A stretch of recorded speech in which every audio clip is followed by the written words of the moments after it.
So we're going to get started, inshallah. And the idea with this program was, rather than to come up here and lecture and to present information, general information about the month of Ramadan or the fiqh of Ramadan, the idea was try to make it a little bit more interactive, a little Q&A. So we can try to, the goal was to try to gather the most commonly asked questions that come up for the month of Ramadan, all the way from pre-Ramadan, the goals of Ramadan, the sighting of the moon, the fasting of the day, what nullifies the fast, trying to gather the most common questions that are usually asked, and then throughout the discussion that we're having, if any other questions come up, then just feel free to raise your hand and we can make it a little bit more interactive. If you've got another question or a comment to throw in, raise your hand as we're discussing to keep it a little bit more interactive. So first and foremost, what is the significance of the month of Ramadan? What is the importance of the month of Ramadan? Why should we be excited? Why are we sitting here right now having this program? Why do believers wait for the month of Ramadan? Why would the companions in some narrations be making dua to Allah 6 months prior to the month of Ramadan? And then after that, 6 months after the month of Ramadan, begging Allah for acceptance of their deeds. What is it about the month of Ramadan that's this exciting and this motivating to the point that it's this much of an opportunity? You want to okay, go ahead. Bara? A big chance to enter Jannah. Anybody know any narrations that stand out about the month of Ramadan? Any narrations that stand out that are maybe more than others? Did you have one, sister?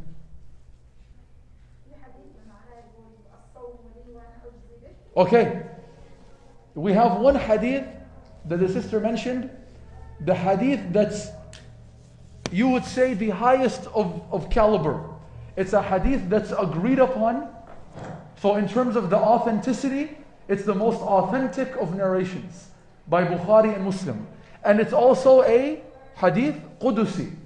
So the most noble. It's Jibreel narrating to the Prophet Muhammad ﷺ directly from Allah.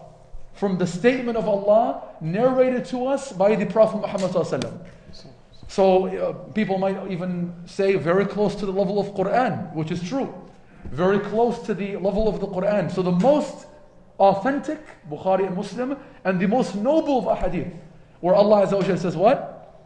All of the actions of the son of Adam are for him. إِلَّا الصَّوْمِ فَإِنَّهُ لِي وَأَنَا, except for fasting, it is for me, Allah says, and I reward for it. This in and of itself is enough for us. All the deeds that we do, they're for us. What does that mean, by the way? Anybody have an explanation? All of the deeds that we do are for us, except for fasting. Allah Azza wa Jalla says, fasting is for me, and I reward for it. What does that mean?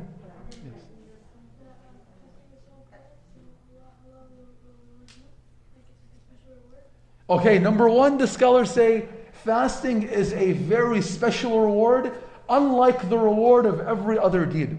So this month of Ramadan that's approaching right now, we have the chance to attain a reward that we wouldn't normally be able to get at any other time of the year, and any other deed that we do. The scholars, they say the deeds that we do, they're multiplied by 10, up to 700 times, except for fasting.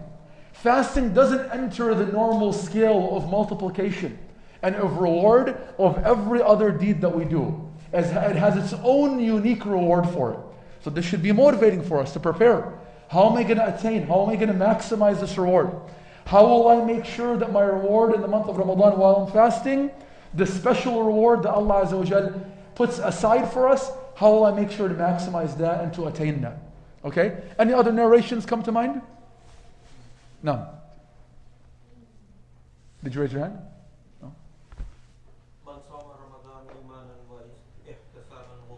Whoever fasts Ramadan with iman and seeking the reward, iman wa ihtisaban, غُفِرَ لَهُ مَا تَقَدَّمَ مِنْ ذَنْبِهِ, will have all of his previous sins forgiven.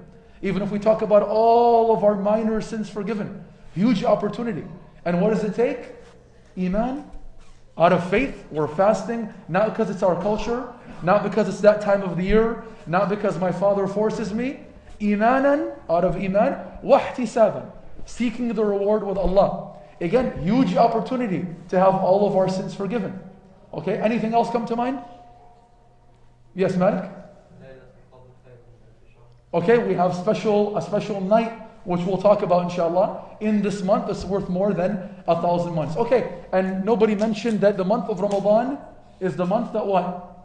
It's the only month mentioned in the Quran. And what's said about the month of Ramadan in the Quran? No other month is mentioned in the Quran but Ramadan. And what's mentioned about the month of Ramadan in the Quran? الَّذِي أُنزِلَ فِيهِ الْقُرْآنِ. The month of Ramadan is the month that the Quran was revealed. This is powerful. This is a message to us. Quran was not only actually the Quran. We've got some authentic narrations that the Suhuf of Ibrahim, the Torah, the Zabur, the Injil, the Quran were all revealed in the month of Ramadan. So this is the month of revelation. This is the month of guidance. It's enough for us to know that this is the month I have to reattach myself to the Quran. Jibreel, the best of angels, would come down in the month of Ramadan and he would recite the entire Quran to the best of prophets, to the Prophet Muhammad ﷺ. So this is a message to us. If you've fallen off the entire year, if you've grown a little bit distant from the Quran, this is the month of revelation and the month of Quran right now. So this should be our mindset of why is this month significant? What should we be thinking about heading into the month of Ramadan? How do you want to add anything to that? A couple other benefits or wisdoms. For example, we know that during the month of Ramadan, the gates of paradise are opened, the gates of the hellfires are closed, the shayateen are chained up, as the Prophet Muhammad ﷺ said. So this here tells us that Allah subhanahu wa ta'ala is inviting us to do good. When you say, for example, the gates of Jannah are opened, it's like somebody saying to you, my doors are open to you. Come. You tell somebody, I want to come. They say, my doors are open, meaning come anytime. This is the month when Allah is telling us that the gates of Jannah are open. The gates of the hellfire are closed. Some of those evil influences are chained up. The Prophet ﷺ, he mentioned in some of the narrations, maradatu shayateen, the worst of, or the leaders of, the heads of the shayateen. They're restricted, they're constrained during this month. So it's the opportunity to do good. In the well-known hadith, when the Prophet Muhammad ﷺ was making dua, and the companions saw him as he was ascending the minbar, on each step he was saying, Ameen, Ameen, Ameen. So the Sahaba, they found it somewhat strange to see the Prophet ﷺ doing this. So they asked him afterwards, why were you saying Ameen? He said, as I went up each step, the angel Jibreel came and he made a dua. Now keep in mind, this is again the angel Jibreel making the dua, and the Prophet Muhammad ﷺ saying Ameen. Is there any dua more likely to be answered than this? The best of the angels and the best of mankind, one making the dua and the other saying Ameen.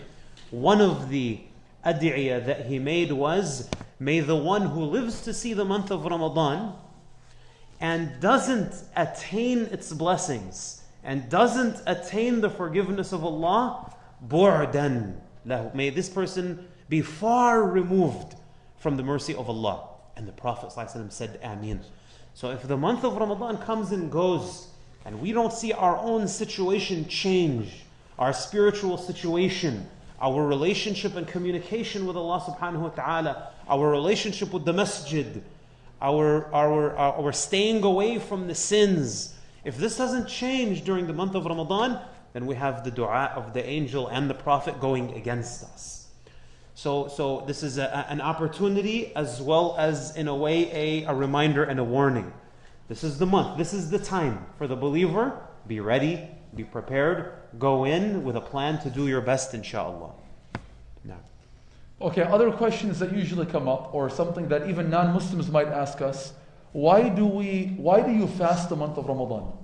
And this is something that we should have the answer fresh in our head. We get asked all the time, wait, why do you fast? And sometimes we end up fumbling around. We sometimes can't even explain to ourselves, why are we fasting the month of Ramadan? So this is something that going into the month of Ramadan, we should have a clear answer. What's my goal? Why am I going to fast the month of Ramadan? And Allah Azza wa Jal gives us the answer. Meaning that when Ramadan and fasting was made wajib, Allah Azza wa Jal also tells us in the Quran why we're fasting and what our goal should be. And two of the main reasons, they come on the same page in the Quran. Which is what? What's one of them? The beginning of the page and the end of the page. They both begin with لَعَلَّكُمْ. The first one, لَعَلَّكُمْ تَتَّقُونَ. Okay? يَا أَيُّهَا الَّذِينَ آمَنُوا كُتِبَ عَلَيْكُمُ الصِّيَامُ كَمَا كُتِبَ عَلَى الَّذِينَ مِنْ قَبْلِكُمْ لَعَلَّكُمْ تَتَّقُونَ. O you who believe, fasting has been prescribed upon you as it was the ones before you, so that you can attain taqwa. And we hear this a lot. This ayah it's often repeated in Ramadan. But what is it, what is the significance? How do we understand it? How will fasting lead us to taqwa? SubhanAllah, we notice now in our day and time, even I think it was Pew Research, they did a study. And they concluded that there's no other ritual, there's no other event that's practiced more in any religion than Ramadan by the Muslims. There's no other ritual by any religion or any way of life that's observed more than Ramadan by the Muslims. Over 95% of Muslims observe the month of Ramadan. So this is لَعَلَّكُمْ تَتَّقُونَ. Many of the acts of worship that we do, if we're honest with ourselves, a lot of times the salah becomes maybe robotic sometimes. This salah I was focused, this one I lost my attention. The hajj, maybe once in a lifetime if we make hajj. The zakah, it becomes the penny pinching. How much do I owe? I think I gave. We give the zakah one time and we move on. But the siyam has a very unique effect on our lives. When we fast the month of Ramadan, and you see it around you, brothers and sisters who haven't stepped foot in the masjid for the entire year, suddenly they're coming to the masjid. People who maybe have been missing their prayers now are praying night prayer. The Quran becomes part of everyone's life. Charity and goodness. So this is لَعَلَّكُمْ تَتَّقُونَ. This is our chance.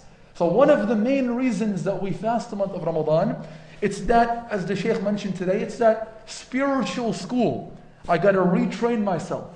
It's been a year. I've got to remove the bad habits. I've got to re-establish the good. The praying, the Quran, the dua, the dhikr, the fasting, things that maybe I didn't do all year. And through that, I'm going to attain taqwa. And how do we translate taqwa? That God consciousness. This is لَعَلَّكُمْ تَتَّقُونَ. In this month of Ramadan, unlike any other time of the year, we have that chance to reconnect with our relationship with Allah Azza wa Jal. That's the first لَعَلَّكُمْ. And the second one? لَعَلَّكُمْ? No, the end of the page? لَعَلَّكُمْ تَشْكُرُونَ. So that maybe you can become thankful. So these are two reasons mentioned by Allah to become thankful. So the point of the month of Ramadan is not that we fast all day and then we go complain about what's being cooked. Oh, pasta? Who wants to eat pasta? This is kids' food. No, the point of the month of Ramadan is that we begin to appreciate our blessings. We become thankful when it's, like they say, you only appreciate something when it's taken away. You haven't eaten and drank anything for how long? 14, 15, 16 hours. In some countries, 20 hours. Now you begin, subhanallah, alhamdulillah. I can break my fast on a cold cup of water. Many parts of the world, they have no choice. The fast will be continued whether they like it or not. They're breaking their fast on their intention only. Look at the blessings we have. We open our refrigerators. We complain, nothing to eat. We've got 27 cubic feet of food, nothing to eat. So one of the points of the month of Ramadan that we should be thinking about going into the month is becoming thankful, appreciating the blessings, thanking Allah for everything in our lives. And we'll notice that inshallah when we begin to take away some of their blessings from our daily life. Anything else you want to? Maybe there's a connection between لَعَلَّكُمْ تَتَّقُونَ and لَعَلَّكُمْ تَشْكُرُونَ, being that when you become mindful of Allah, which is لَعَلَّكُمْ تَتَّقُونَ, you being more mindful of Allah will lead you to recognizing all of the blessings of Allah in your life. Because many times, obviously, we start taking the blessings of Allah for granted. But through the month of Ramadan and through reconnecting with Allah and trying to be mindful, avoiding the sins, avoiding things that are normally halal. During Ramadan, we're not eating, we're not drinking. These are things that are normally halal for us. So you're going even beyond avoiding the sins to avoiding what's normally halal for the sake of pleasing Allah. So when you do that, that mindfulness, that living the entire day from Fajr until Maghrib in a state of ibadah will lead you at the end of the day or the end of the page to لَعَلَّكُمْ تَشْكُرُونَ.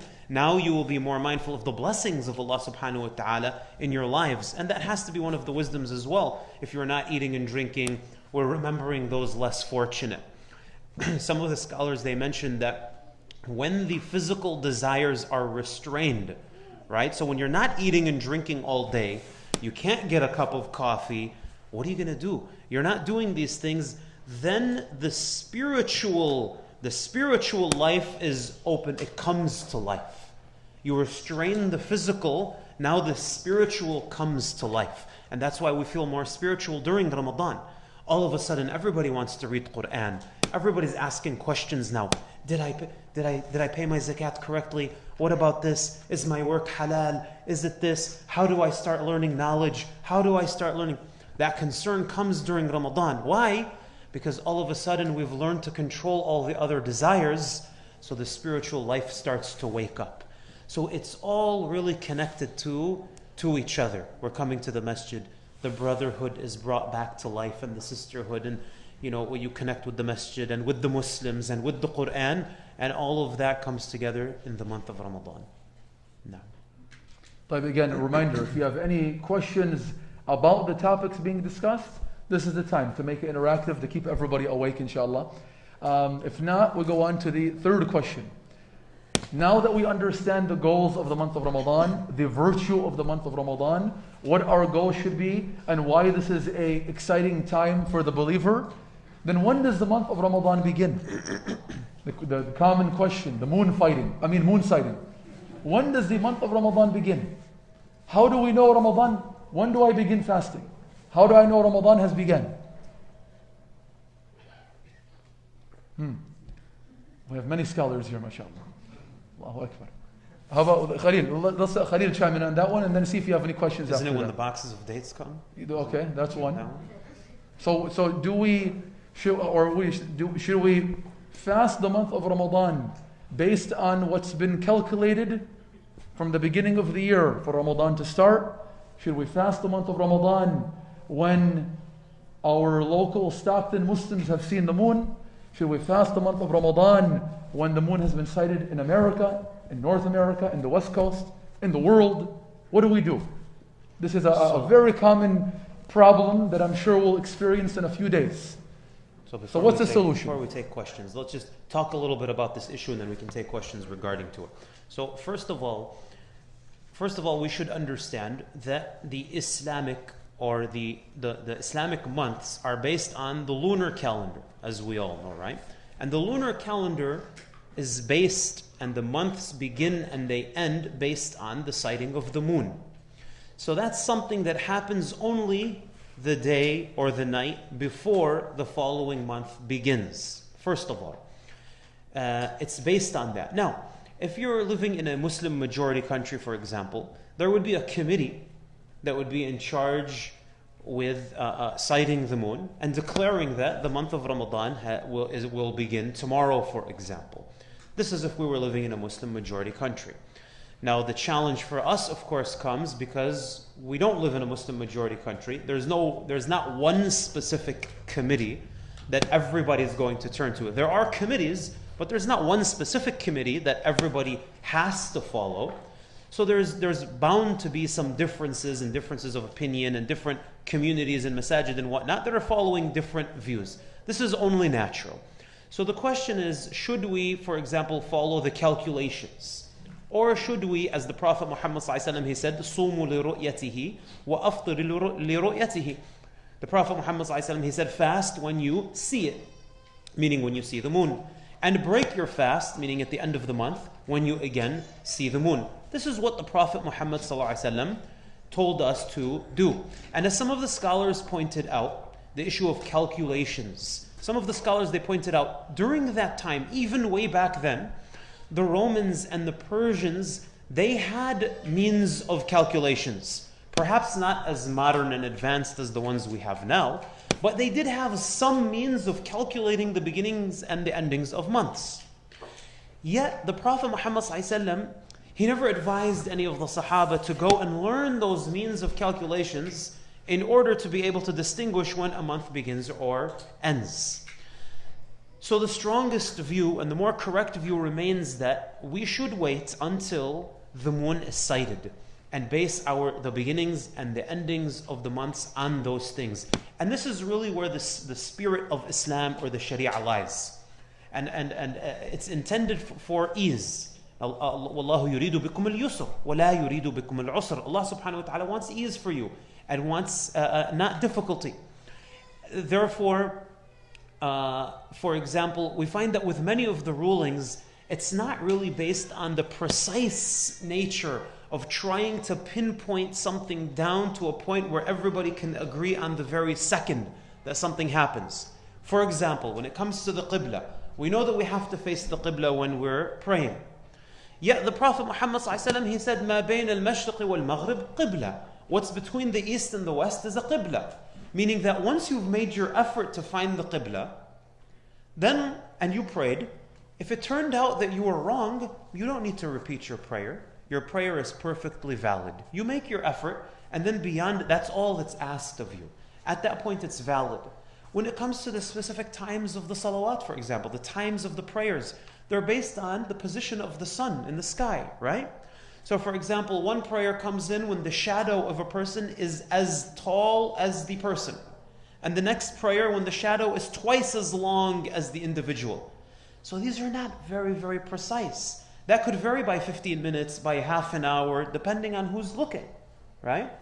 So these issues, what's intended is not the specific nature or time, meaning that if we tried to sight the moon and it turned out we happened to be wrong for some reason, we made our effort, but we happened to be wrong, then there is no fault upon us for making that mistake once we made the effort.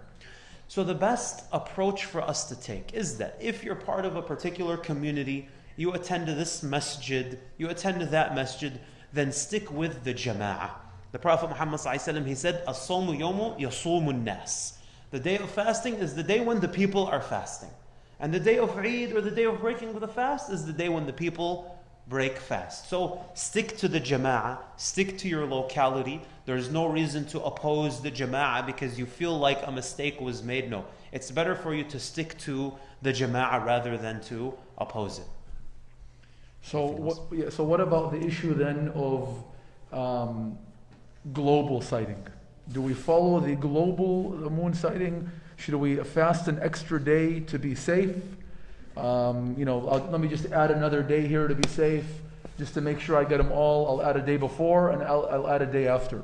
Should we follow, if the moon is sighted around the world, is that sufficient for us? So this is where the scholars, they differed now, because this becomes a modern mas'ala, a contemporary issue. Should we base it, if for example the moon is sighted in certain parts of the world, should we follow that or should we wait for the local sighting? Now the scholars differed in this. If we take the generality of what the Prophet Muhammad ﷺ said, when it's seen, fast when it's seen, then if we hear that it was seen based upon that generality, we should fast because the moon was sighted. But somebody else can come and say, well, back then, it was not possible for information to reach one country to another that the moon was seen, let's say, in North Africa, or the moon was seen in China. Nobody else is going to know that because information couldn't travel that quickly. So each country had to base it upon their own local sightings. So you can see how there might be differing viewpoints here. What's the safest and perhaps the easiest approach, or the approach that we try to follow, is that if there's confirmed sightings in multiple places around the world, then we would act upon that because it's been sighted by multiple places. If it's been sighted locally and it's confirmed that it was sighted locally, then we should act upon that as well. Allahu Akbar. No, question?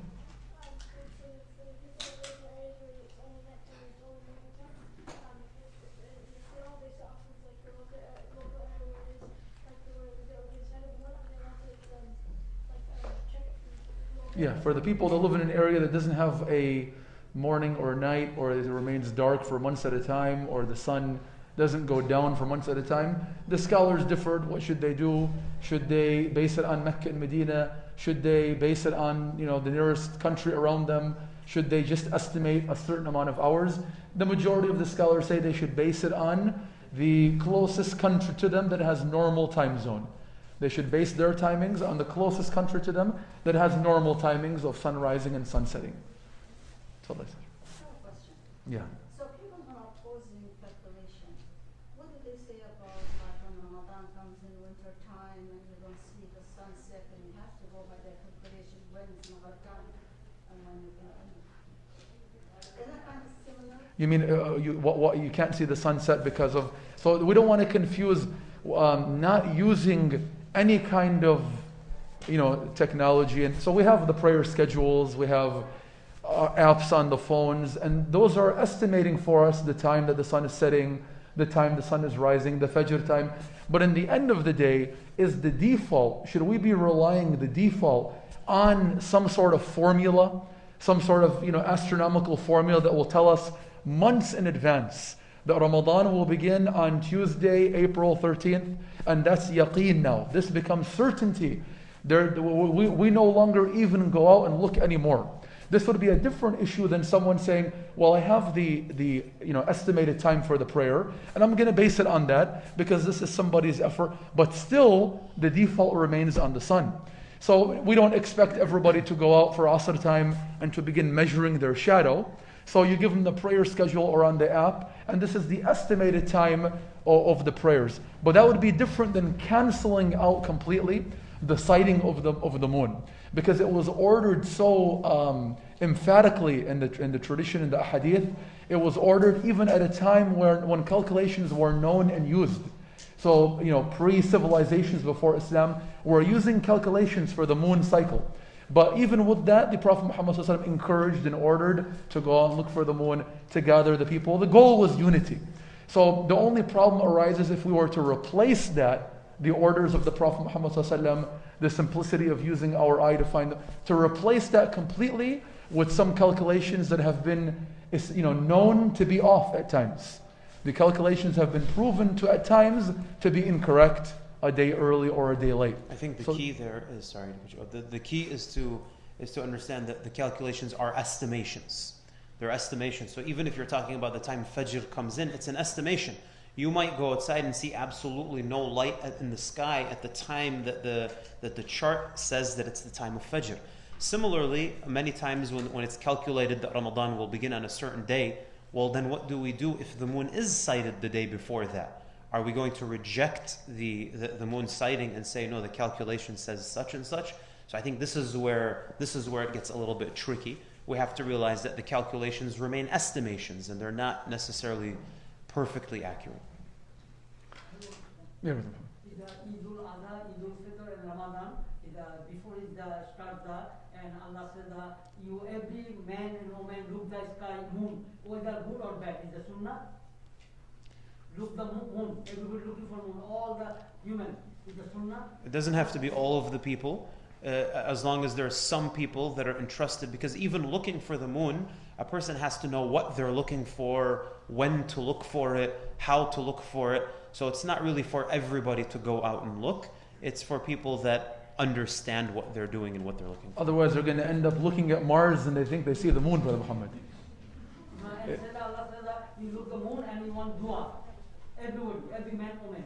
And look the before the moon, you look or not look. Is the weather bad or good? No, see, you look, you have your eye, you look and dua. Yeah, the seeing of the moon is done by specific individuals, and they have to have a certain level of trustworthiness. So not just by anybody who happens to go out and I think I saw the moon. No, it's done by certain individuals who are trustworthy and reliable, and they know what they're doing and what they're looking for. That's important.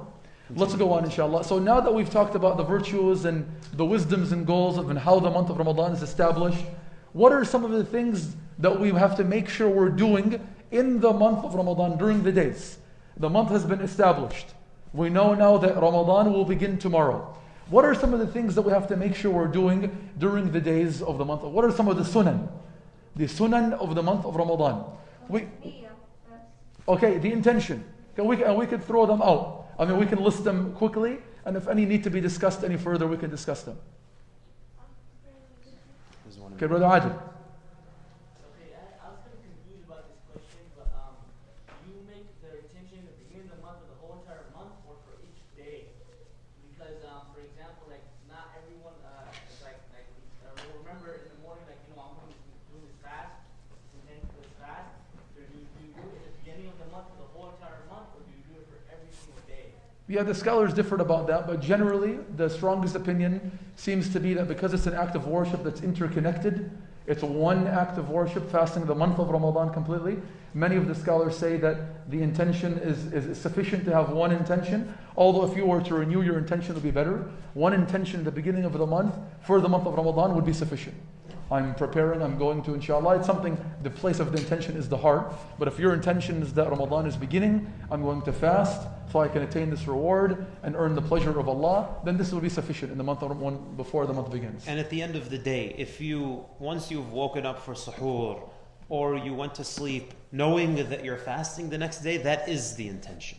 So it's not necessarily something that you have to stop and think to yourself or state out loud. The fact that you're going into Ramadan knowing and fully intending to fast every day this month, then that is the intention right there. You wake up and you eat suhoor, you have the intention to fast at that time. So there's no doubt that you go into Ramadan, the intention is already there to fast every single day. So going back, so some of the sunnah. Let's begin with the beginning. Let's go in order. I have my intention now. I've woken up in the morning. Brother Am? Fasting? Yes. Before that, I mean, we're going to go in order. Let's do a time zone. Okay, so making sure that we're praying the night prayers, increasing our night prayers. The night prayers is and maybe we'll talk about it separately. Start from the beginning of the day and go to the end. Beginning of the day, طيب. Beginning of the day. I wake up in the morning. What am I going to do? Okay, suhoor. Why? That's okay, I'm full. I had a lot of pasta at night. Okay, so Allah Azza wa Jal, tasahhar, it's an order from the Prophet Muhammad sallallahu alaihi wasallam. Tasahharu, fa inna fi suhuri baraka. Make sure you have the pre-dawn meal, because in the pre-dawn meal is a lot of blessing.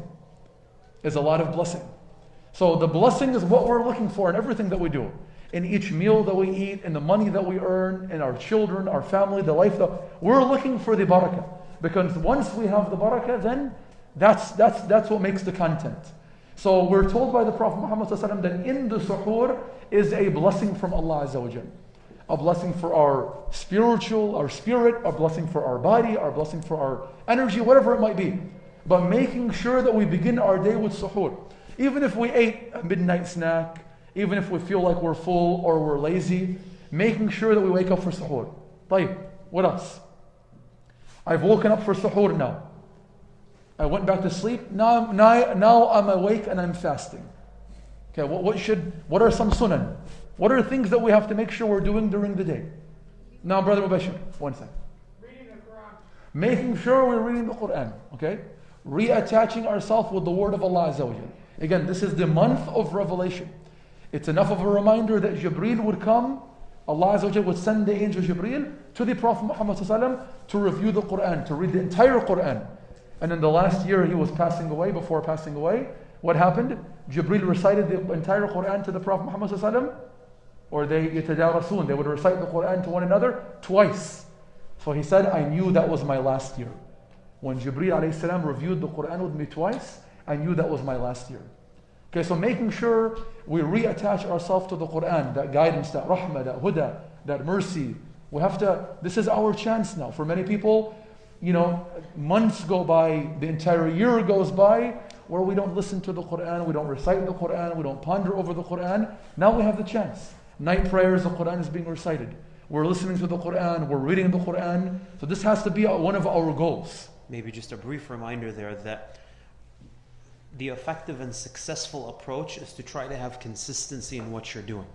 A lot of times we go into Ramadan and we're pumped up in the beginning, so we start reading Quran in the beginning, the first 2 or 3 days, but then by day 3, day 4, day 5, we're back to our pre-Ramadan routine and we've dropped the Quran again. So you really want to go in looking for the consistency, even if it's small amounts. The best of deeds in the sight of Allah, أدومها وإن قل. Those that are consistent, even if they're small. So, and we mention this every year, if you, for example, put yourself on a program where you're reading just 4 pages of the Quran with each prayer, at the time of Fajr, Dhuhr, Asr, with each Salah, before or after, you read 4 pages of the Quran, which takes maybe 4 minutes in reality, 4 to 5 minutes, you would have finished the entire Quran during Ramadan. That would be a juz'u a day, 30 juz'u in 30 days, by reading 4 pages of the Quran with each prayer. So whatever it is for everybody's different and everybody's schedule is different, but look for the consistency. Start with something small, keep it consistent, and you will have accomplished a lot by the end of the month. So reciting the Quran, what else? Okay, somebody had raised a hand. Give sadaqah, do Okay, deeds. giving sadaqah. Let's go one at a time. Making sure that in the month of Ramadan, as the sunnah of the Prophet Muhammad sallallahu alaihi wasallam, kana Rasulullah ajwad, he was the most generous of people. But the most generous time that he would be the month of Ramadan. So if somebody argued that in the month of Ramadan it's encouraged to be extra generous and to give more charity, and that's the sunnah, it would be correct. So making sure we have a plan. I'm going to increase my sadaqat. I'm going to give to different, here's where I'm going to give, here's how I'm going to give, here's what I'm going to give. Making sure we have a plan to increase our charity. We don't want to wait until, the 27th night, this is Laylatul Qadr, I'm going to give some charity on that night. And the rest of the month we did nothing. So being extra generous, reciting the Quran, having our suhoor. What else? What about things that we shouldn't be doing?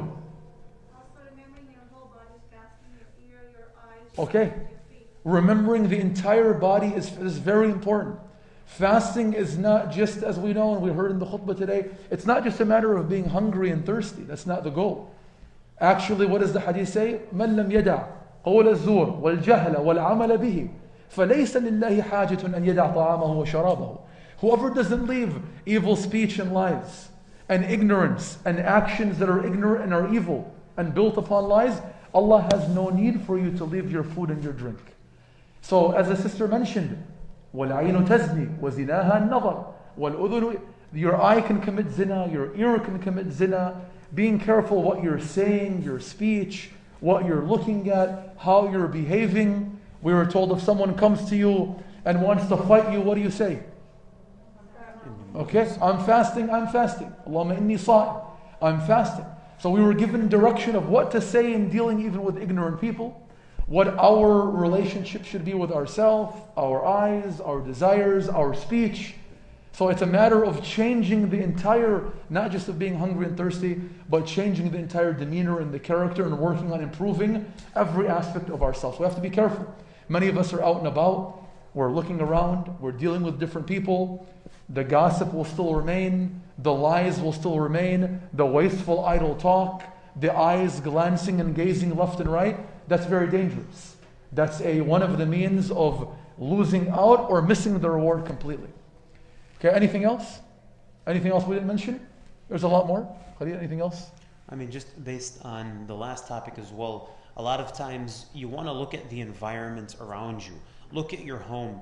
Try to make sure that you remove the influences of evil, the influences of the shaitan, a little bit less TV during Ramadan, whatever, music, all of these things. Try to remove the influences that are going to contradict with you trying to spiritually purify yourself. Right? Try to remove those. Lessen all of that during the month of Ramadan. Make sure your environment is conducive to you having a successful Ramadan. Prophet Muhammad says, "Ittaqi al-maharim takun a'bad an-nas." If you just avoid the sins, you are the best of the worshippers. Just simply by doing that, you are the best of the worshippers in the sight of Allah. So prepare yourself, even the environment, the place that you're spending a lot of your time, the place that you're sitting in. Make sure that environment itself is also prepared for you to have a successful Ramadan. Okay, anything else? Anything, Omar? Making dhikr. Okay, training yourself during the day to make dhikr. While you're driving, while you're walking, in your idle time, when you're sitting, there's a huge reward of making very few words. Subhanallah, Alhamdulillah, La ilaha illallah. the heaviest thing on the scale. La ilaha, heavier than even 99 scrolls of bad deeds. So telling yourself now that rather than driving and zoning out and staring at the road, or rather than sitting there and staring at the ceiling or laying in bed, I'm going to train myself to make dhikr. When I'm walking, when I'm working, when I'm sitting, when I'm driving, when I'm free, just utter these words, pondering over what they mean. It's a chance for a huge reward in the month of Ramadan. Okay, anything else? Also, making sure you're praying your sunnah because that's some reward equal to prayer. Okay, praying your sunan prayer. Praying your 12 sunan, earning a castle in Jannah for praying your 12 sunan. Praying your night prayers, praying your witr prayer. Okay? Anything left? No, go ahead. What's that? Okay, praying your tarawih, praying your qiyamul layl and tahajjud and night prayers. Okay, reconnecting ties with family, especially mending broken ties, fixing the relationships. You find, unfortunately, a lot of issues in the community. Brothers and sisters not communicating, uncles and cousins, and family issues, community issues, husband and wife, and the list goes on. So making sure that before even the month of Ramadan and in the month of Ramadan, that we solve these problems. These the Silatul Rahim, these things can be paralyzing to our iman and our spiritual growth. We're told in some narrations that Allah Azza wa Jal puts the forgiveness of people on hold. Every Monday and Thursday, Allah will forgive everyone that's not committing shirk, except for what? 2 people. كان بينه وبين أخيه شحناء. They had issues between themselves, between him and his brother. There was an issue. So Allah Azza wa Jalla say, أنظروا هذين حتى يصطلحا. Put them on hold. Their forgiveness will be put on hold until they solve their problem. So, not waiting and not allowing those issues, thinking we're doing good and I'm fasting and praying and striving. I don't talk to this person. I oppress that person. Very dangerous. Okay, anything else not mentioned? Just want to say that الحسنة بعشر أمثالها في رمضان سنة. Okay, generally.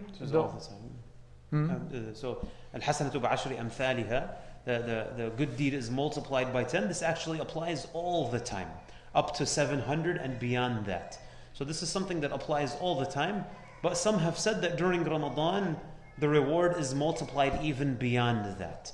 So no doubt, Ramadan is a time to take advantage of doing as many good deeds as possible. What about the kids fasting? Who's planning to fast? Raise your hands. You guys planning to be fasting? Should the kids fast? That's a question. Should the children fast? Looks Come on, like they're akhi, convinced. take it easy. You're going too far. He's only 19 years old. Should the kids be fasting? If so, what age? After 7? You have an extremist here. Okay? So absolutely. The sunnah is to start training the children fasting at a young age. Begin training the children to fast at a young age. The Sahaba would say, or they would train their children to fast even from the age of 7. To the extent that when they became hungry, they would give them toys to play with so that they would forget about the hunger. So they were really trying to train them and help them and try to get through the day. So do your best. Try as much as you can. If you're not able to make it to the end of the day, we won't tell anybody. But give it your best shot. So now we've done we've made our dhikr and read Quran, we've made it through the day and had our suhoor and read the Quran. Now we're approaching the end of the day. What else? It's almost time to break fast. I'm giving you clues. Yes, Ayub. Making sure that we're making dua. Okay, that's very important. Plan in your day to make sure throughout the entire day. We're told that the dua of the one fasting, it will be answered. And there's some narrations that indicate عند فطره, that especially at the time when you're about to break your fast, that dua is answered. So making sure it's not just a matter of coming over the feast and looking at it and analyzing what you're going to eat first, but taking that time to make dua to Allah Azza wa Jal. Okay, anything else left? What about breaking the fast? Do I have to break my fast right away? Or can I break my fast before Fajr? I'm gonna prove how pious I am. I'm not gonna break my fast yet. I can do more. And I'm gonna break my fast in a couple hours. I want to get more good deeds. What's the problem? Okay, okay. So the sister said, no, you have to rush and break your fast. To the extent that the Prophet ﷺ said, مَا زَالَتْ أُمَّتِي بِخَيْرٍ. My ummah will remain upon good as long as they're doing this. And that is hastening to iftar and delaying the suhoor. So the sunnah is that right when the time comes to break the fast, we should be breaking the fast. And we should be eating suhoor up until a time very close to the time of fajr. So that's from the sunnah. What do we break fast with? Break fast with what? Dates? Not French fries? No? Okay, so the Okay, sunnah. so what if we're on the road? Most people don't carry a box of dates in the car. Okay, dates, water. What if I don't have either of the two?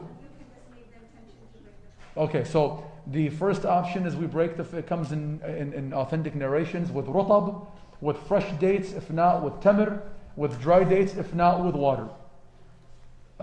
Taking a few sips of water is mentioned in the authentic narrations. And if we don't have any of them, the scholars mention you can just intend to break the fast. You can intend to break the fast, you break it with intention, and then you eat anything that you do have. Okay, anything else left? Me to even month, dinner finished, morning wake up, and one egg, one tortilla, 1 cup drink the tea. It is not happy.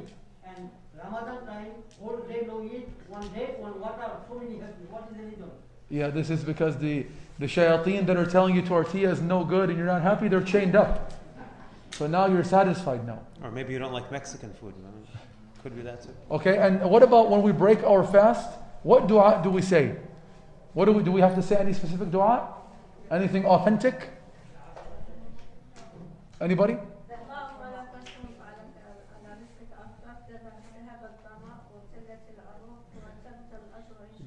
Okay. ذهب الظمأ وابتلت العروق وثبت الأجر إن شاء الله.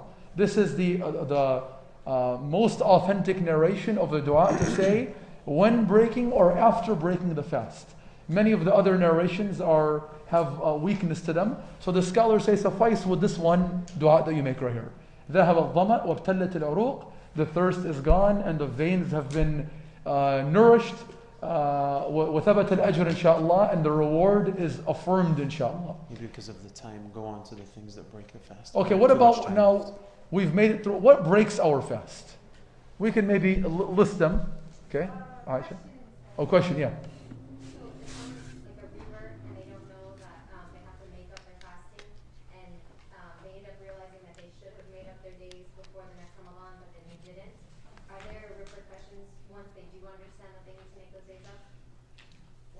As far as making up the days after Ramadan, it's preferred to try to make them up as soon as possible. That's preferred.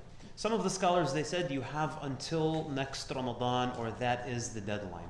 However, even if you didn't make them up by next Ramadan, the only thing that is upon you at that point is to still make them up. Even if another Ramadan went by or 5 more Ramadans went by, you just simply have to make the days up. There's no expiation or anything else that needs to be paid or feed poor people or anything like that. So even if another Ramadan went by, still you should just make up the days, and inshallah there's no fault upon them. But was your question, if somebody, a revert becomes Muslim, do they have to make up the previous Ramadan before they were Muslim?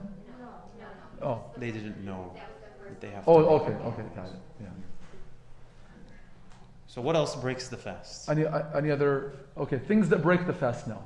We can list through them, and if anybody has any questions, we can discuss them.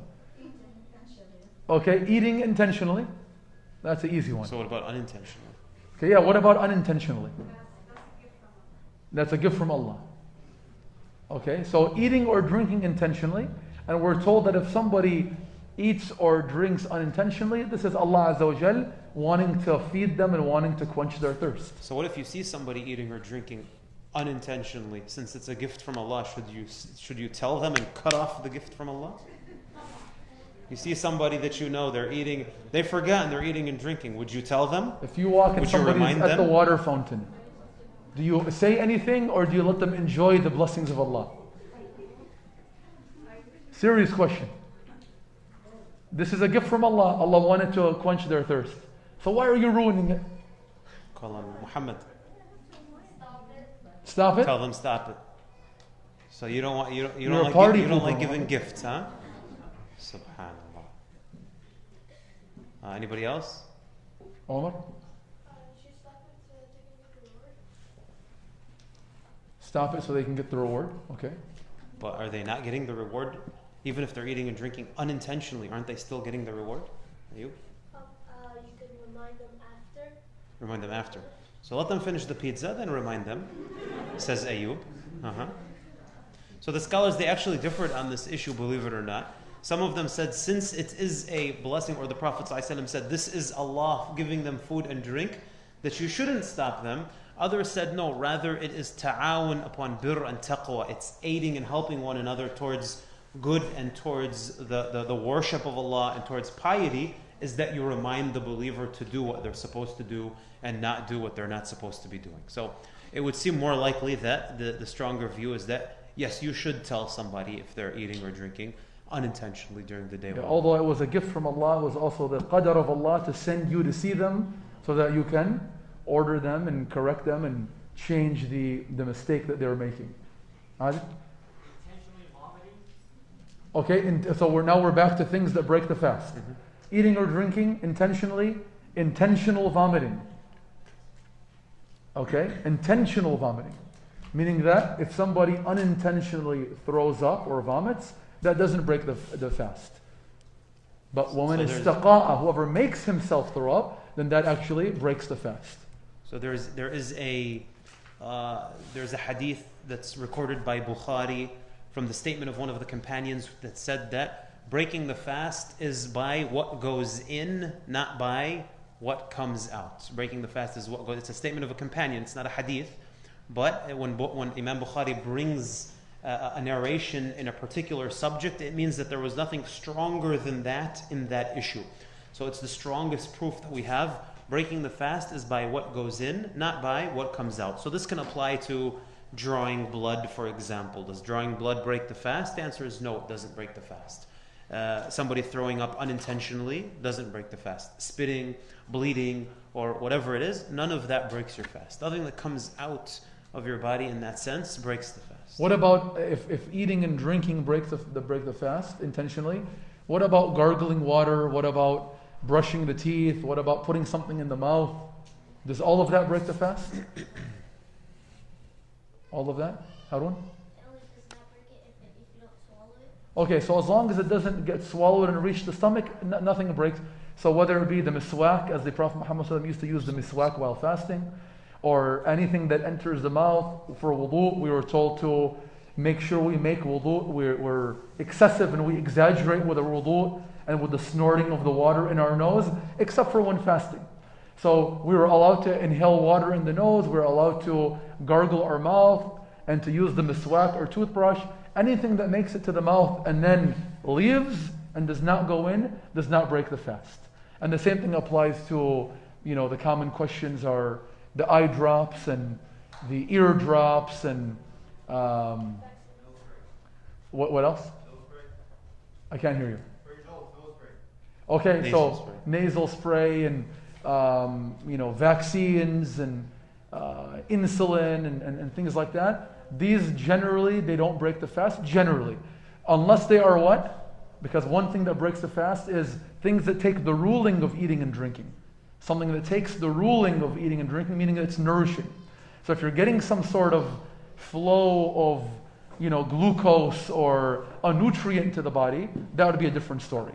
But if we're talking about an injection or a drop that's not reaching the stomach and it's not nutritious at all, then we're fine. So then you can say that the general rule is that anything that enters the body through the mouth or the nose and reaches the stomach breaks the fast, regardless of what it is, whether it's nutritional or not. But it enters the body through the mouth or the nose and reaches the stomach, then the fast is broken.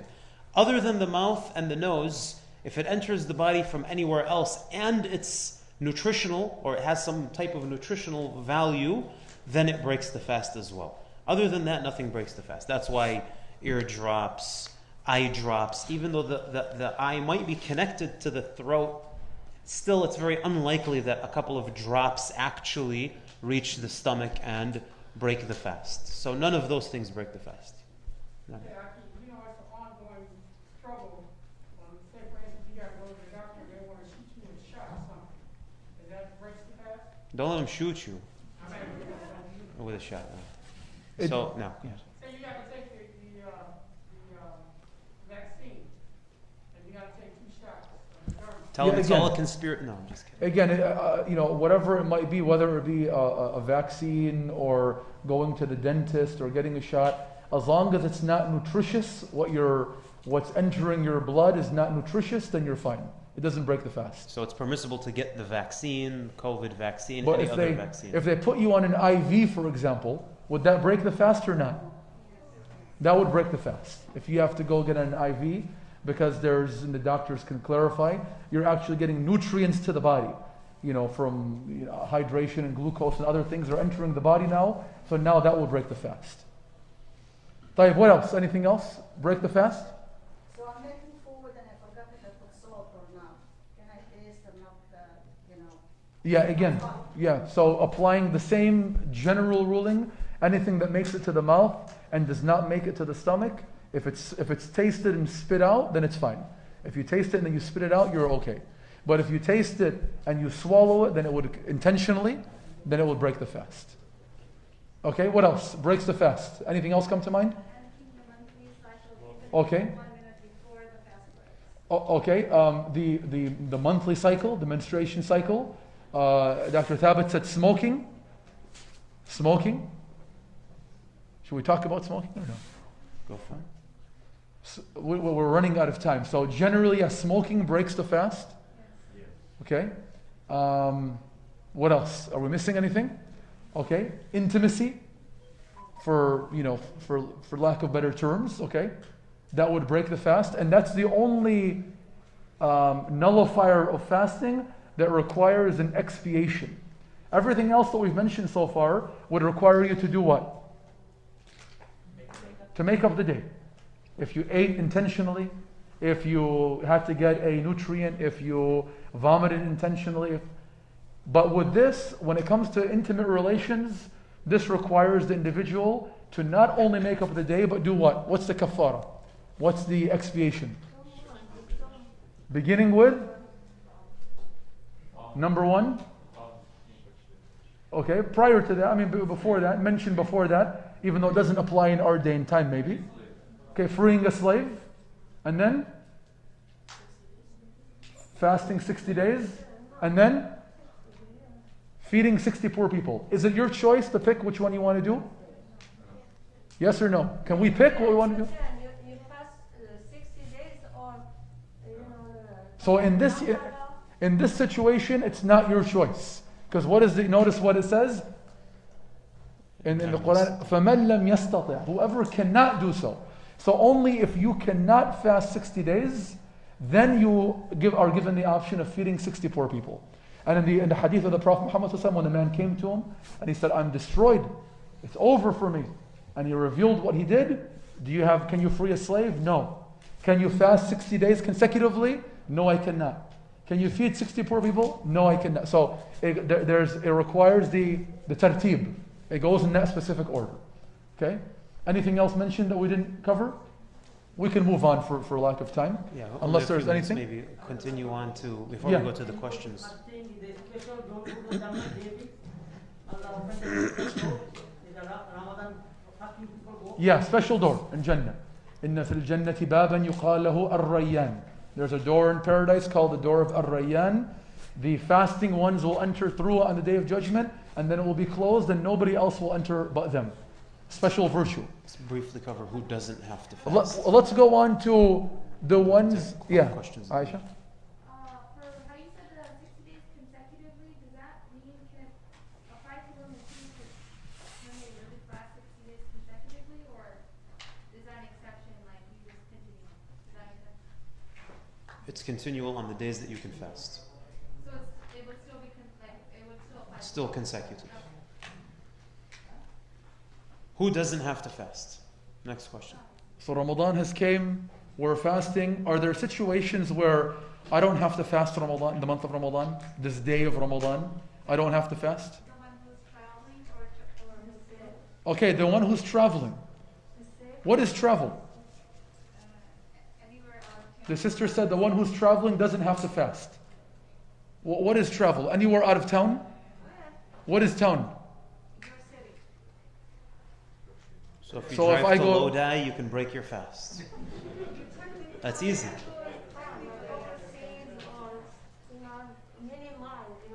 Is there a minimum? Many miles overseas?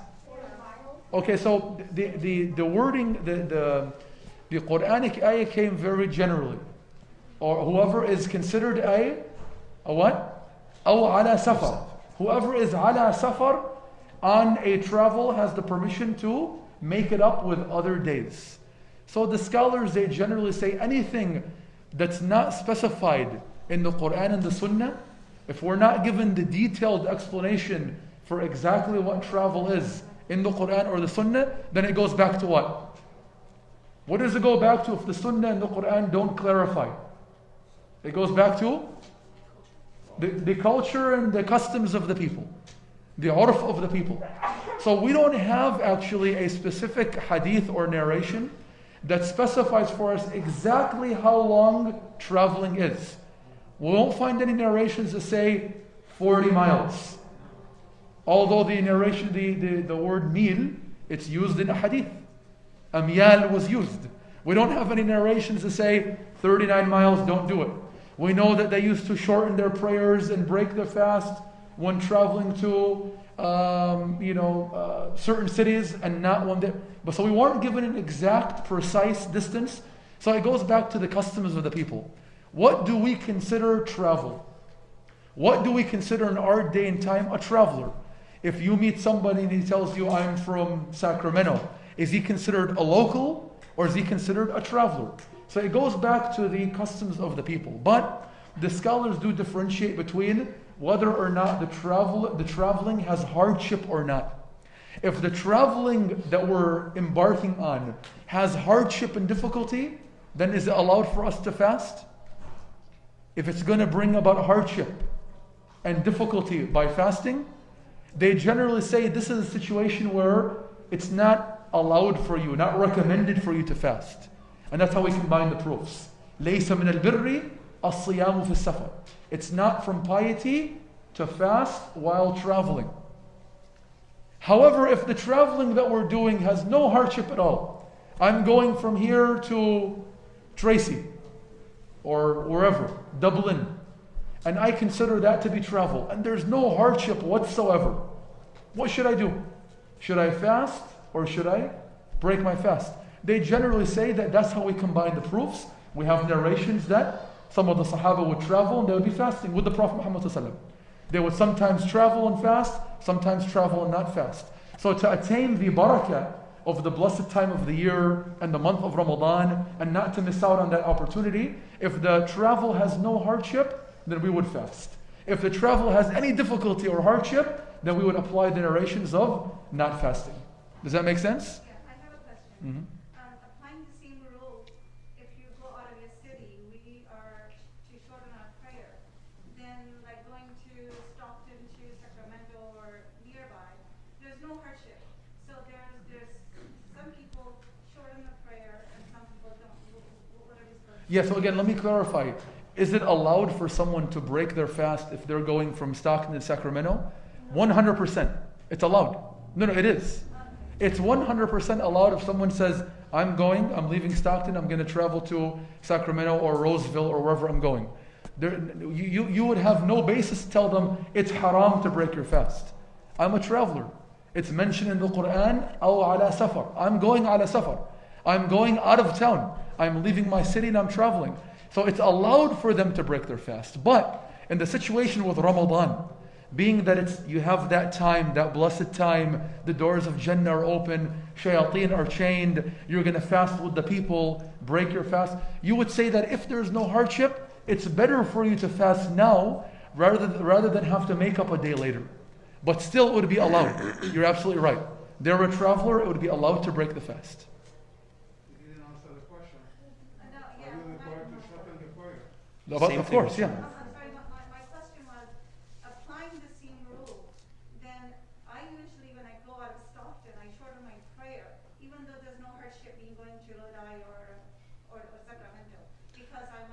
more reward.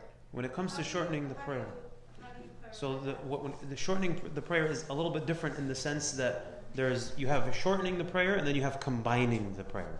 So shortening the prayer is the sunnah for the one who is a traveler. For the one who's considered a traveler, the sunnah is to shorten the prayer. That's the sunnah. That's the more correct thing to do. But as far as combining the prayers, this is where you go back and you ask, is there hardship enough that I need to combine the prayers? It's permissible. You're allowed to combine your prayers as a traveler. But if you're able to pray each one at its appointed time, as the Prophet Muhammad ﷺ, he mentioned in one of the narrations that the most beloved deeds to Allah is the prayer when it's prayed at its appointed time. So the combining should be done when needed. However, the shortening is the sunnah to shorten the prayer as a traveler. It's the sunnah to do so. The default is shortening the prayer when traveling. That's the default. And that's the only authentic narrations that we know is shortening. But the combining goes back to whether or not, like the fasting, the combining goes back to whether or not there's a hardship. What else? Let's go on to what else? Let- Who else is allowed not to fast? Okay, what else? So we got travel. If a person is sick and cannot make a qaza, Mhm. you know, how much he can pay American dollar Good. this time? Good question. Okay, good question. So that will bring us to number 2. We said the traveler does not have to fast. And then the second type of person that doesn't have to fast is the chronically ill. Somebody who is ill and they cannot fast, they don't have to make up the fast. So what do they do instead? Or you can say that the sick in general, and then divide it into two Okay, yeah. categories. So the sick in general, somebody who's ill, kana maridan, does not have to fast. What do they do if they're sick? Well, that would go back to one of two situations. If their illness is something they expect to recover from, then they would make up the day. But what if the illness, the question was, somebody who cannot make qada? I'm ill and I know I'm not going to be able to make up this day. What do? As Ibn Abbas said, the verse, وَعَلَى الَّذِينَ يُطِيقُونَهُ فِدْيَةٌ طَعَامُ مِسْكِينٍ. For the ones who find difficulty, they pay the fidya of feeding of one poor person. How do we feed? How much do we feed? How do we do it? Let's say someone is chronically ill and they missed the entire month of Ramadan. I'm not going to recover from my illness. I have 30 days now. What do? You feed one poor person for each day that you missed, a moderate meal going back to the urf of your people. So we don't, here in America, we don't base one meal on what it costs in Pakistan to buy a meal and say, here's 50 cents. No, we base it on the customs of our people here. How much would it cost for a moderate, decent meal? How much? $10? So most scholars say about $10 actually is the amount that you and I should be given as a meal. Whether you gather all 30, if you missed the whole month, whether you gather all 30 people at one time, whether you do it at separate times, whether you feed the same poor person for 30 days or different people, it's all allowed. It's all allowed. Naam. Also, you have to feed the miskin, and does it have to be any poor people, or have to be Muslim, or the person who is fasting? What is the specific? Good question. So here in this situation, any type of sadaqah in this sense that's being done for something that's an obligation. That's an obligation. Meaning, like, for example, paying the zakat. This is an obligation upon you. Or making up or in replacement for the fast, which was an obligation upon you, then this particular sadaqah is given to a Muslim. Whereas the general sadaqah, when a person is just giving charity in general, then that general sadaqah can be given to anybody. Doesn't have to be given to a fasting person, any poor people. It doesn't have to be a fasting person, no. Any poor person. Brother had a question. Did you have a question in the back? Oh, that was a question, mashallah. What about, is there anybody else that's allowed to feed a poor person for each day that they miss from Ramadan? Other than an elderly person or somebody that's chronically not able to fast because of sickness. Is there anybody else that's allowed to do the same thing? Women, Postpartum and... Yep, somebody said it back there. Pregnancy. Okay, so pregnancy or breastfeeding. Breastfeeding. So what does a woman do in that situation? The month of Ramadan comes and she happens to be pregnant, or she just delivered a baby and now she is breastfeeding the baby. What does she do? This becomes a common a heavily debated issue. Somebody said, Ahmed, was that you? Did you say make it up? No? Make it up, okay. Then you have to feed a person. Feed. Yeah, I have a question about the previous. Hold on, before the question. So real briefly, the scholars, they did mention that before she goes to feed a poor person or make up the days, she should try to fast if possible, because many may find that they're perfectly capable of fasting. So if a woman pregnant and she's perfectly able to fast and doesn't feel any difficulty, or she's not becoming lightheaded and nauseous and things of that nature, and she finds that she is able to fast, then she should fast. If she finds, or a breastfeeding woman, if she's able to fast, then she should. So then the question becomes, if she's not able to fast, although more of the scholars said that you should make up the day in that situation, what's apparently the stronger view, based upon the view of some of the companions such as Ibn Abbas and Ibn Umar, is that she can simply feed one poor person for each day that she missed without making up the days of fasting.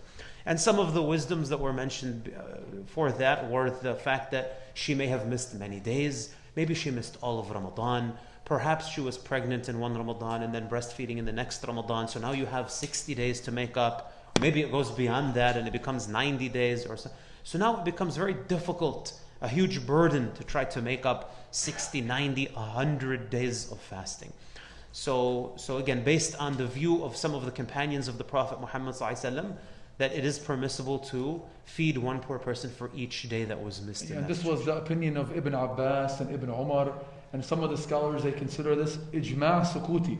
This is a consensus agreement of the Sahaba, and there's nobody ever differed with them that we know. And Ibn Abbas used to give the fatwa to feed one poor person and to not make up the day. The narrations mention Ibn Abbas's opinion was to feed one poor person and to not make up the day. Likewise with Ibn Umar and others. So this seems to be the strongest opinion, and also logically, if a sister delivers a baby, and then how long is she going to be breastfeeding for? And then now she's breastfeeding for 2 years after that. So she's pregnant one Ramadan, and then she is 2 years later breastfeeding the baby. Now 3 Ramadans have went by.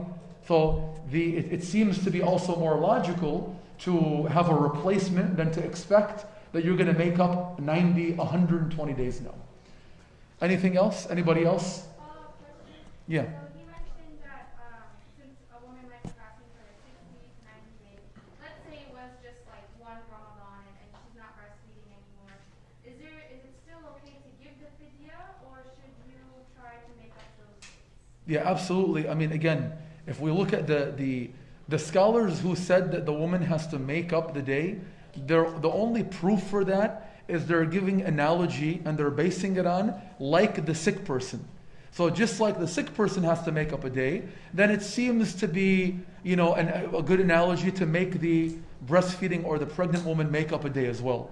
But because we have textual proof from not only the Sahaba, the most knowledgeable of them, the likes of Ibn Abbas and Ibn Umar, ordering and do not make up the day, because we have that, it seems to be, we wouldn't expect or recommend the sister to make up a day, because that wasn't performed, or it wasn't ordered in the Sunnah, and it wasn't understood or done by the companions. So then you don't have to have like a specific set of days.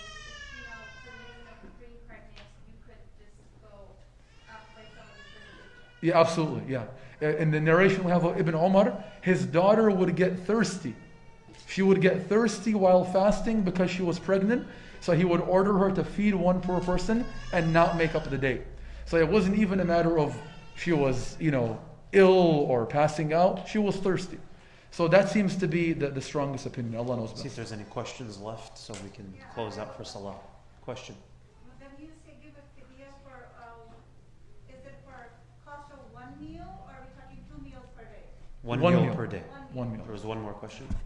Yeah, for example, if one pregnant woman, she was pregnant, fasted, she fasts 2 first week of Ramadan, 15 days, and suddenly she changed, something happened to her, and when she went to the doctor, she told her, no, you are pregnant, you have to break your fast. Break your fast. And she broke her fast for another 2 weeks, but she made up her 2 weeks.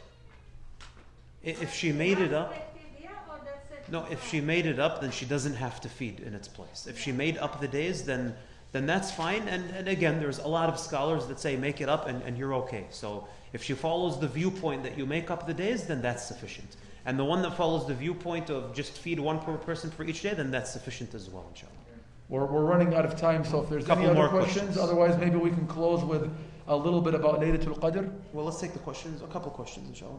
Let's Maybe take important. for the fidya, same question. Yeah. The person is poor and sick, and he don't have enough money to feed other poor people for the whole 30 days. He don't have enough money. So what he does in that case?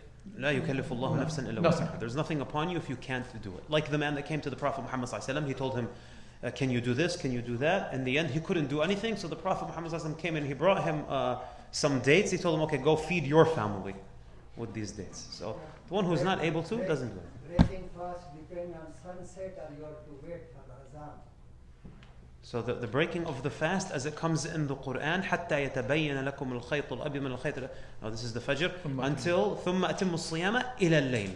Then continue the fast until the night. So it's until the nightfall, meaning Maghrib time comes in.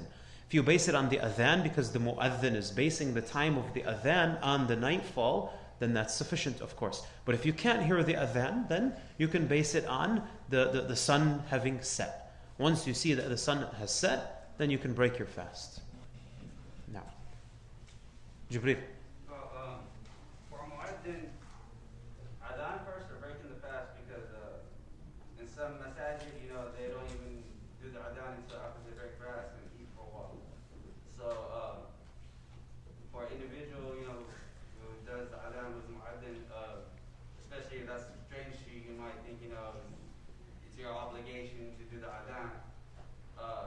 So what comes first, the adhan or breaking the fast for the mu'adhin? So there's no harm either way. As long as the time to break the fast has entered, he's allowed to break the fast.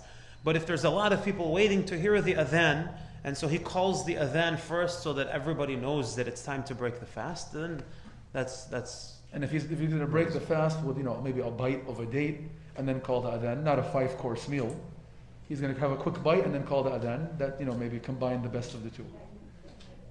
Any other questions? Omar, right?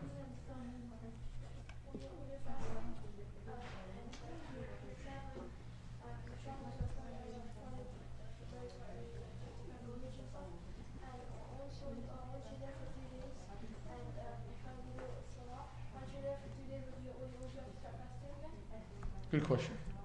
So the question is that if you're traveling and you get to your destination, are you still considered a traveler when you arrive, or are you now considered a local when you get there? If I'm traveling from one place to another, the scholars differed also about that, and there's some authentic proofs that the Prophet Muhammad ﷺ would stop combining and shortening the prayers when he resided in somewhere for 4 days. When he was going to reside somewhere in the town for 4 days or more, he stopped shortening and combining the prayers. And there's authentic narrations when they were going to be somewhere 3 days or less, they would continue combining and shortening the prayers. So some of the scholars said, if you're going to be somewhere 4 days or more, then you're considered a local now. And if you're going to be somewhere 3 days or less, then you're considered still a traveler. Yeah, you could break the fast. Mahmoud. If somebody takes their shahada in the middle of Ramadan, would they be liable for making up the rest of the days of that month? Theoretically, if somebody took the shahada in the middle of Ramadan, in the middle of a day, for example, then everything after their shahada, they're liable for. Theoretically. Practically, does somebody who just entered Islam, perhaps you would still take somewhat of a gradual approach with them as far as teaching them the pillars of faith and whatnot. But yes, from the time they became Muslim, from that point on, then they are liable for what comes after that. But let's say they're willing to fast from the day they take their shahada, but would they be liable for the days that passed them of them? Not the days that passed them. Not what came before Islam. Al-Islam يجب ما قبله. Cancels out what came before. Question? If you start fasting somewhere and then end someplace No, that's a good question. So, if you start fasting somewhere and you end somewhere else, you should break your fast when the sun sets in the place that you are. And this issue becomes important, for example, for those traveling by plane, because you're going through different time zones, right? So if you intend, now of course it's permissible for you to break your fast and make that day up if you're traveling by plane. However, if you're going to keep your fast because you don't see this fast to be difficult upon you and there's not an added burden upon you for fasting, then how do you know? Do you base it on the time where the place that you left? Do you estimate a number of hours based on how long the day was supposed to have been? Do you base it on the time of the place that you're going? The scholars, they said the best and safest approach is base it upon the place where you are. So when you see the sun set where you are right here and now, then break your fast. So if you're in the airplane, when the sun sets outside the window and you see that the darkness has come in, then break your fast at that time. However, just one point there. If we're talking about traveling from one land to another and starting the month of Ramadan a certain time with certain number of days and then getting to a new land, a different area, and realizing that their numbering has been different, that's where we would apply the hadith of Qurayb when he traveled from Ash-Sham and he arrived in Medina and he found that there was different numbering of days there. So in that situation, we would base it on where we came from. And we wouldn't now suddenly change our numbering or fast extra days based on where we went to. If that makes sense. I'm on day 4, but they're on day 5. Yeah, exactly. Maybe one more question from each side, and we'll close out. Sister? Yeah, I just have a comment about searching for the Laylatul Qadr. Since we are in a different time and everyone starts their Ramadan differently, different day, taking advantage of all 10 days because we really don't know which days we will fall at. So is there a possibility could even fall at even night, or it's supposed to be an odd night, but we really don't know? No doubt when it comes to Laylatul Qadr, if you want to assure yourself to attain its virtue, you should take advantage of all of the last 10 nights of Ramadan. The Prophet ﷺ in some hadith, he mentioned the 10 nights generally. In other narrations, he mentioned specifically the Ad. In other narrations, the Sahaba, they said that on the 23rd night, we prayed with the Prophet ﷺ up to 1/3 of the night. And then the 25th night, we prayed with him until half of the night. And then the 27th night, we prayed with him until we thought we were going to miss suhoor, meaning they prayed the entire night with the Prophet Muhammad ﷺ. So it's more likely to be an odd night. It's more likely to be an odd night later on in Ramadan. However, in general, in order to ensure that we attain its virtue, we should try to strive during the last 10, as was mentioned about the Prophet ﷺ. When the last 10 came in, he tightened his belt and he woke up his family and he would pray the night. So take advantage of the last 10 to assure oneself to attain its virtue. Brother, you had your hand up.